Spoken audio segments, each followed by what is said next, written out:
नमस्कार, मैं हूं आपके साथ राहुल सौमित्र। हम लेकर आए हैं आपके लिए चुनाव से जुड़ा खास प्रोग्राम जिसका नाम चुनावी पंडित है। इस प्रोग्राम में हमारा मकसद आपको लोकसभा चुनाव 2019 से जुड़ी कुछ रोचक जानकारियां देना है। तो आज का हमारा टॉपिक है सपा प्रत्याशी मुलायम सिंह यादव और समाजवादी पार्टी। इनकी कुंडली का सबसे सटीक विश्लेषण बताने के लिए मौजूद है हमारे खास मेहमान चुनावी पंडित आचार्य धनंजय जी। आपका बहुत स्वागत है। नमस्कार।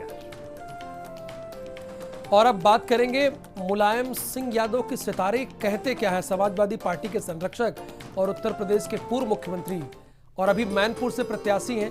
इनके सितारे क्या कह रहे हैं, पंडित जी बताइए। जी, इनकी जन्म कुंडली के लिए तो कुछ कहने की आवश्यकता ही नहीं है। बृहस्पति और चंद्रमा की युति, जिसको कि ज्योतिष शास्त्र में गजकेसरी योग कहते हैं, ये युति इनके लिए बड़ी ही सुफलदायी है। दूसरी एक बात कि राहु की स्थिति, शनि की स्थिति और मंगल की स्थिति, ये सारे योग राजनीतिक रूप से सबसे जबरदस्त और सबसे सफल व्यक्तित्व का निर्माण कर रहे हैं। और ये जो जन्म कुंडली है, इनकी तिथि 21 नवंबर 1939 जन्म स्थान सैफई इटावा में हमें उपलब्ध हुआ है। और इस जन्म कुंडली के लिए ज्योतिषीय दृष्टिकोण से मैं एक ही बात कहूँगा कि बहुत ही मजबूत जन्म कुंडली। कर्क लग्न और कर्क लग्न के स्वामी चंद्रमा और भाग्येश बृहस्पति की युति, भाग्य स्थान पर बनना, शनि और राहु का दृष्टि संबंध होना और राहु का अपने परम मित्र के घर में तुला राशि में विराजमान होना। हाँ, एक बात मैं कहूँगा कि काल सर्प योग का जो प्रभाव देखने को मिला और अष्टम मांगलिक का मंगल की जो पूर्ण दृष्टि आंशिक रूप से जो कुंज दोष बना रही थी कुटुंब स्थान पर, कुटुंब स्थान के कारण जो हानि का सामना इनको करना पड़ा और काल सर्प योग ने जो सफलता में भी असफलता का योग दिया, ये एक कष्टकारी युति है। अन्यथा राजनीतिक दृष्टिकोण से सफलतम जन्म कुंडलियों में से एक जन्म कुंडली है। व्यक्तित्व के मामले में चूंकि कर्क लग्न को बहुत ही अलग दृष्टिकोण से देखा जाता है, सर्वाधिक महत्वपूर्ण लग्नों में से एक मानी जाती है। और चंद्रमा बृहस्पति की युति, लग्नेश भाग्येश की युति, वो भी भाग्य स्थान पर प्रबल राजयोग का निर्माण कर रही है। यदि हम लोग चुनाव जीतने के दृष्टिकोण से बात करें तो बहुत ही शुभ योग बन रहा है। और इनकी जो भाग्य की स्थिति है, भाग्य भाव में बृहस्पति नवम भाव में बहुत ही शुभ फल देने के लिए जाने जाते हैं। और नवम भाव में लग्नेश विराजमान हो और भाग्येश स्वगृही हो तो ये बहुत ही प्रबल राजयोग माना जाता है।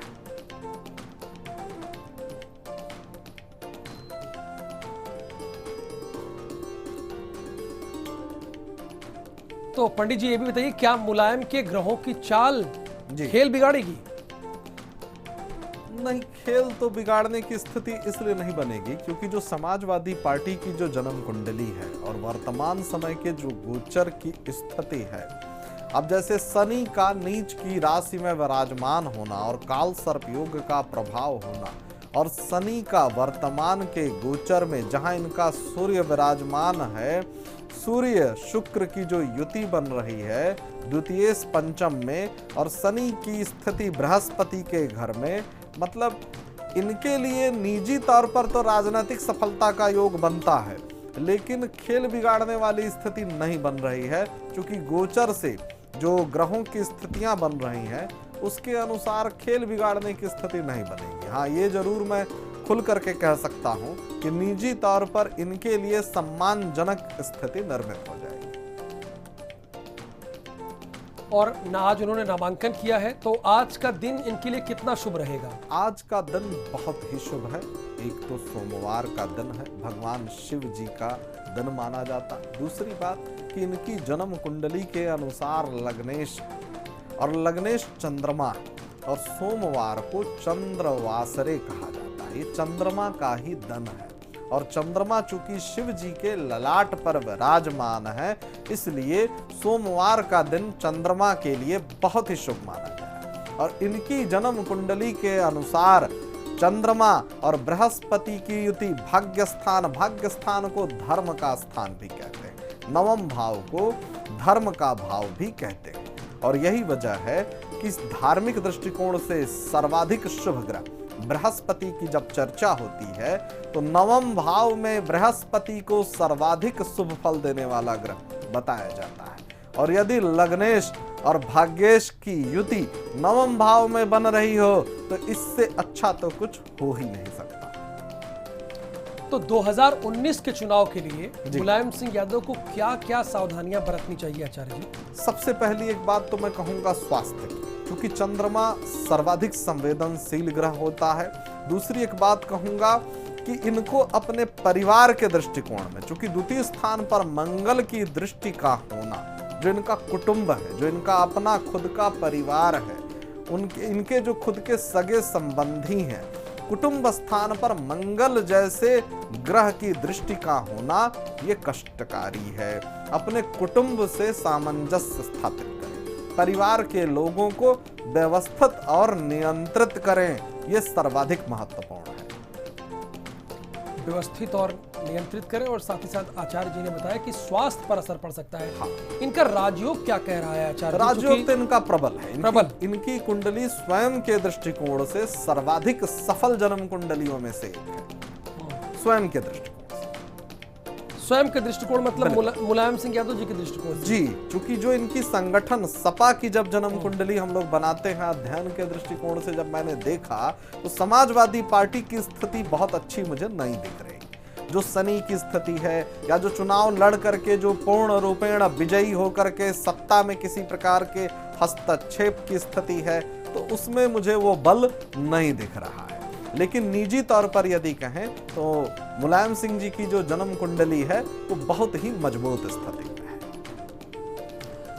अच्छा आचार्य जी, ये तो आपने बताया टोटल उनके बारे में, मुलायम सिंह यादव के बारे में। समाजवादी पार्टी की कुंडली क्या कहती? चूंकि इन्होंने ही समाजवादी पार्टी की नींव रखी, बिल्कुल आगे बढ़ा रहे हैं, तो उनकी भी बड़ी इच्छाएं हैं। हाँ, वो भी चाहते हैं कि कुछ अच्छा करें, बेहतर करें केंद्र में। तो सपा की कुंडली क्या कह रही है? हाँ, यही बात मैं बार बार बीच बीच में कह रहा था कि समाजवादी पार्टी के साथ जो समाजवादी पार्टी की जन्म कुंडली बन रही है, उसके साथ मुलायम सिंह जी की जन्म कुंडली का तालमेल खराब हो चुका है। और यही वजह है कि जिस संगठन की इन्होंने नींव रखी, जिस संगठन को इन्होंने स्थापित किया, स्वयं बड़ा ही अपमानित होकर के उस संगठन के साथ इनका संबंध विच्छेद हो गया। देखिए, आधिकारिक तौर पर, संवैधानिक तौर पर, कानूनी तौर पर तो शनि का, चूंकि शनि न्याय के देवता कहे जाते हैं, और शनि ने इनको सक्रिय राजनीतिक संदर्भों में संगठन से तो दूर कर ही दिया। चूंकि शनि ग्रह जाने जाते हैं विरक्ति के लिए, विरक्त करने के लिए, दूर करने के लिए, और कुटुंब पर से नियंत्रण भी कमजोर हो गया, कुटुंबों में आपस में विवाद भी स्थापित हो गया। इसका अर्थ सीधे सीधे ये हो गया कि मंगल ग्रह और शनि ग्रह इनको दुष्प्रभाव दे रहे हैं, कष्ट दे रहे हैं, और ये ग्रहों का प्रभाव साफ साफ दिखाई दिया। और इसी वजह से जो समाजवादी पार्टी के संगठन की जो जन्म कुंडली बन रही है, उसको लेकर के मैं सकारात्मक नहीं।